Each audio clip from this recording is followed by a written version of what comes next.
सृजनशाली होता थे, आपके सृजनता बहुत बढ़ जाती।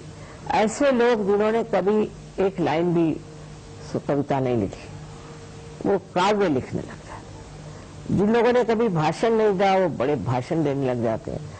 और जिन लोगों ने कभी पेंटिंग नहीं करी, कुछ कला नहीं देखी, वो कलात्मक हो जाते हैं, बहुत सृजन हो जाते हैं। हमारे आर्किटेक्ट्स लोग हैं, वो कहाँ से कहाँ पहुंच गए। तो इंसान में सृजनता आ जाती है, क्योंकि वो अपनी सृजनता को बड़ी ऊंची से चीज समझता है।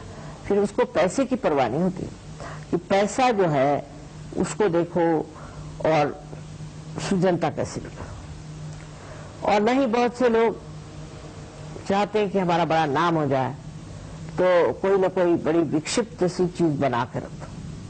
कुछ विचित्र चीजें आजकल जैसी बनती हैं, इसलिए कि हमारा बड़ा नाम हो जाएगा, लोग हमें बहुत याद करेंगे, पर उसमें कला नहीं। तो कला का जो महान अंश है उसको प्राप्त करते हैं आप, जब आपका ये दूसरा वाला चक्र है स्वादिष्ठान, ये ठीक होता है।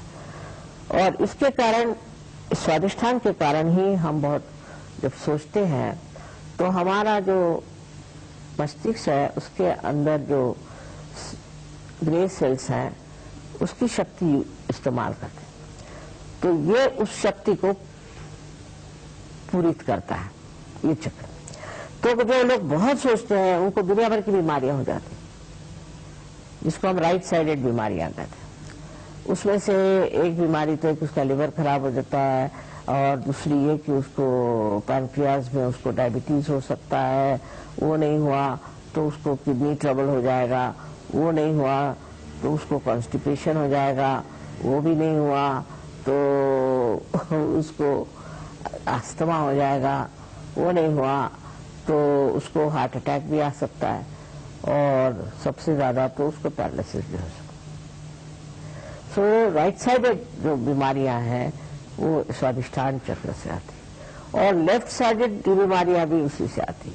तो बहुत जरूरी है कि हमारा स्वादिष्ठान जो है वो अच्छा रहना चाहिए। अब ये किस तरह से स्वादिष्ठान वो कुंडलिनी संभालती है और उसको देती है कि जब किसी की कुंडलिनी आप जागृत करिए, अगर उसका स्वादिष्ठान चक्र पकड़ा हुआ है तो बराबर पीठ में जहाँ पर स्वादिष्ठान चक्र है, आपको ऐसा लगता है जैसे वहां कोई हार्ट है कि क्या, पूरी तरह से जोरों में स्पंदन होता है।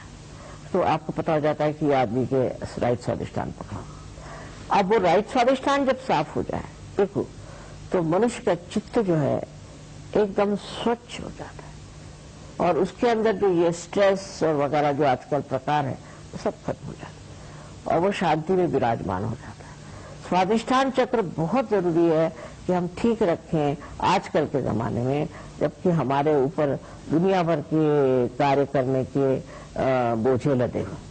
स्वादिष्ठान चक्र को ठीक रखने से मनुष्य कितना भी परेशान हो, कोई भी उसको तकलीफ हो, शांतिपूर्वक उसे देखता है साक्षी स्वरूप, और समझता है कि क्या खराब। और ये स्वादिष्ठान चक्र तो आजकल इतना खराब होता है, उससे इतनी बीमारियां होती, सब कुछ है, पर तो भी स्वादिष्ठान चक्र की कुछ विशेषता है कि कलयुग में ये बहुत ही बेकार है। फिर उससे जो और भी बीमारियां होती हैं उसके डिटेल्स में मैं नहीं जाना चाहती, पर यही कहूंगी कि बीमारी के अलावा मनुष्य अत्यंत संतापी और गुस्से वाला होता है, तो राइट साइडेड। बात बात में वो तुनक मिजाज होता है, उसको बड़ा ही लगता है कि मैं उतनी पोजीशन का आदमी हूँ, मेरी कोई इज्जत नहीं करी। छोटे से आदमी भी बहुत अपने को समझने लगता है। ये भी राइट साइड स्वादिष्ठान से होता है। और लेफ्ट साइड स्वादिष्ठान जो पकड़ता है तो उससे मनुष्य चिंतित हो जाता है, बड़ा दुखी हो जाता है, उसको डिप्रेशन आ जाता है, और वो सोचता है कि मुझसे बुरा कोई नहीं, और मुझे सब सता रहे हैं, मुझे परेशान है। दुनिया भर के साइकोलॉजिकल केसेस होते हैं। तो ये दो साइड जो है चक्र के, लेफ्ट एंड राइट, इसको बहुत संभालना चाहिए, और वो सहयोग में बहुत फायदे की चीज है, क्योंकि उससे ये दोनों चक्र जो है ये साफ हो जाते हैं। जब साफ हो जाते हैं तो आप हर एक चीज को इस तरह से समझते हैं जैसे कि एक आप बाहर से अपने को देख रहे हैं, अच्छा, तो अब आपको गुस्सा आ रहा है। अच्छा बैठिए, आप अपने ऊपर अपना ही मजाक करते, अपने बारे में ये सोचते हैं कि मैं क्या कहता हूँ, मैं क्या कर रहा हूँ। तो उस तरह से मनुष्य अपने चित्त को वहां डाला, और ये आपका जो चित्त है वो प्रकाशित हो गया, तो वो जो चित्त है उसको ठीक कर देता। स्वाधिष्ठान चक्र के लिए तो सर जो बहुत जरूरी है, और आजकल के जमाने में जितनी भी परेशानी है स्वाधिष्ठान से, ऐसे मुझे